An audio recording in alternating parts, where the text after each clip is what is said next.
Okay, so I'm about to mess with a core childhood memory now because I think we've been confidently wrong about something in Jurassic Park. And once you see it, you can't unsee it.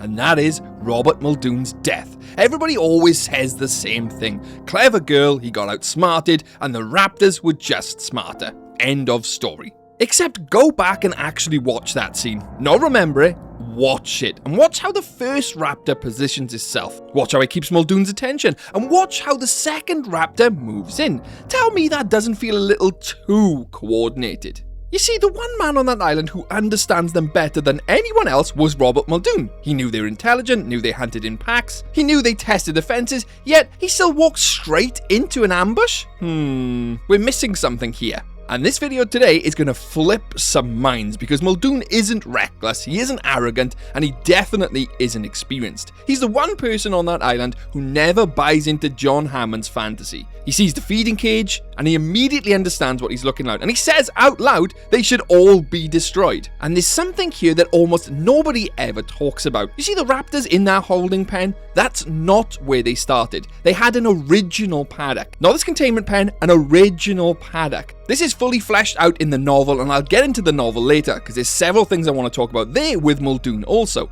But in the movie, they did have a separate paddock. How do we know this? Well, it's actually shown to us in the movie. In the scene where we see Arnold looking at the fences just after Nedry sabotages the system, you see various paddocks and their fences flashing, and one of them shows us the raptor paddock area and the fence. Lo and behold, that was the original raptor paddock before they got moved out of there into the containment zone. And this is where things get extremely interesting because we know they moved the raptors out of that paddock to the containment one because they were systematically attacking the fences and became unstable. But before they did, they were actually breeding there. Breeding. Let that sit for a second. You see, the movie tells us that they never clocked on to that the animals were breeding. We know this because Alan Grant comes across the eggs out in the wild. I'll expand on that later. But why take the raptors out of their original paddock into a reinforced containment pen? Something must have happened there for Muldoon to have this horrible view of the raptors. He respects them fiercely, but also hates them at the same time. Could it be that the raptors actually escaped prior, or attacked and killed workers in that pen? We know they were attacking the fences, and even in the novel, they attacked the fences and the electrical units,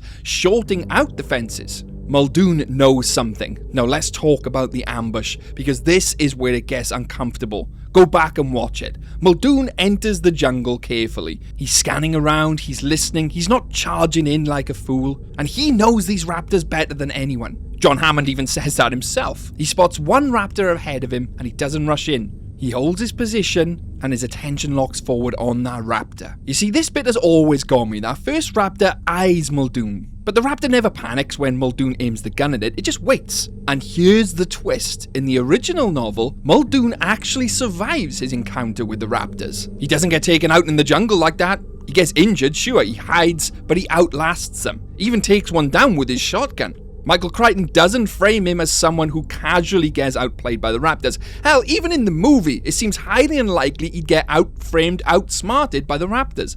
Why does he so? In every draft of the film script, I mean every draft, bar the final version, the last one, Muldoon was touted to survive. Now, many people actually quote that Spielberg knew that Bob Peck, bless his soul, had cancer and wasn't going to live to see this sequel, and therefore requested his character be killed off. This is completely false and untrue. So why have him die in the film? Does he actually die? Well, let's get into that. Why make the one character who fully understands the raptors lose in a particularly coordinated ambush? Almost textbook. Surely Muldoon would have seen that coming. But there's more here, especially in the extended lore, specifically the comics that follow the events of Jurassic Park. Muldoon again actually survives, very similar to the novel. And Muldoon actually talks about what happened and how he survives. He describes that the raptors were circling him, testing him, kind of as if they were playing with him, like cats. That detail reframes everything because cats just don't kill immediately. They observe,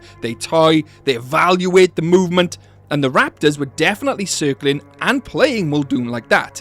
The raptors were the ones in control of that encounter, and they decided when it ended and how it ended. If we slow down the actual attack from the velociraptor, it's highly unlikely he survived that encounter. In a rare scenario, he may have fired off his shotgun off screen, hit one of the raptors and escaped, but he'd be missing half his face. Who knows, he could come back as a Scar Muldoon. I mean, he's been farming aura for a very long time. But in every other iteration, I mean every other piece of media, Muldoon survives apart from this one movie. So we thinking he fully dies? Well, let's continue on. Because this brings us back to the original movie paddock, the breeding paddock, the increased numbers, and the fact that they were testing the fences before the storm, before Nedry. And Muldoon, he's seen it all. He warns Hammond. He knows the park completely underestimates him. But here's the quiet part. Even Muldoon himself underestimated how far their intelligence had actually gone. He expected pack hunting, sure. He expected flanking. Then why didn't he react in the movie? Something isn't adding up here. You see, the real scary thing here is the raptors were actually studying Muldoon, studying the human behavior. They learned how to manipulate Muldoon, not the other way around. You see, when Muldoon stepped into that jungle, he wasn't walking into some random ambush. He was walking into a territory and an encounter that had already been mapped out by the velociraptor. And that final line, "clever girl," hits differently now you realize what had been going on. It sounds like realization, not a surprise of the ambush. Like in that split second, he understands that he wasn't dealing with just a random animal instinct. He's dealing with strategy. The park was never undone by sabotage or power. Just check out my Nedry video, I break it all down. It's housing predators that were adapting faster than the system could contain them.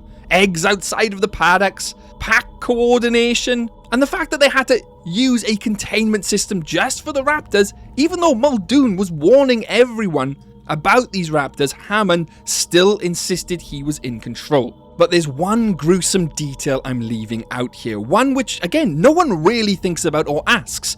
Would Muldoon have been left behind even if he had survived? You see, the survivors, Ellie, Grant, the kids, even Hammond, leave their island without even a second thought about, where's Muldoon? Is he alive? Obviously, Ellie knows that Mr. Arnold was dead, but the last time she sees Muldoon is when he's literally hunting the raptors. Why would she simply assumed he's died? Well, here's the thing, you see. She clearly doesn't assume. The way Muldoon screams in that end sequence, Sattler could have heard him giving off that scream, could have heard him getting eaten, or even seen him getting eaten when she leaves the bunker.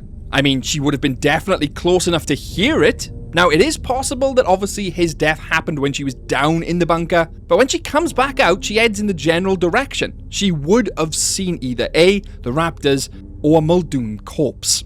Although we're making a big assumption there, because if she didn't see or hear any of that, she's literally left Muldoon stranded on a dinosaur island. Well, they all have. You see, she knows that he was an experienced hunter, knew the raptors. She wouldn't have made the assumption he was dead, so she must have seen something, right? Well, only time will tell. We have Jurassic Park Survival coming up.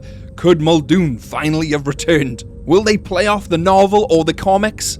Who really knows at this stage? It's plausible. I mean, he survives in 2 out of the 3 scenarios. Who's to say they don't take that canon instead of the movie canon? It is possible. You see, all this raises a much bigger question. If the predators were escalating quietly inside of containment, what else had already been failing before Nedry even touched that terminal? Because when you go back and rewatch the power outage carefully, the details just don't line up.